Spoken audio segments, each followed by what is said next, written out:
This is a Retina Blaster 5000 and I saved my customer somewhere between 20 and 40 grand on this repair. So this machine will 3D scan any retina to within an inch of its life. And the technical term for it is an optical coherence tomography angiography machine. This basically 3D scans your retina and the blood vessels and the flow of the blood in around the eyes. So I started off trying to get in at this bottom section of the device because it was dropped in with power issues, and that's where all the main power supply is. But it was just turned into a rabbit hole, so I took some voltage measurements from the top board here. This is where all the processing goes on, and surely enough it seemed to be getting the correct voltage. So it's very strangely put together, and you can see that purple cable is actually a micro USB from the old Android cables. Just plugs straight into the side of the board, even though everything else is kind of more proprietary kind of connections. And on these cameras here, it's even an older connection, is mini USB, which is like the PS2 or PS3 controller cable.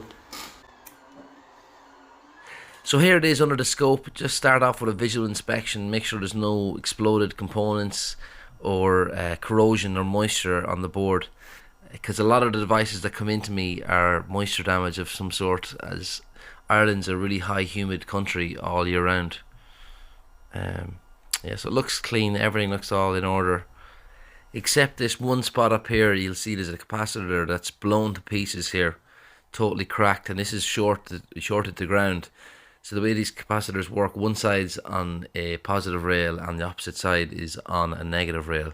So when these fail, it's short-circuiting the positive to the negative. As you can see, it's after ripping the arse out of the board underneath here, and I'm going to have to clean that up after because that copper line is now exposed.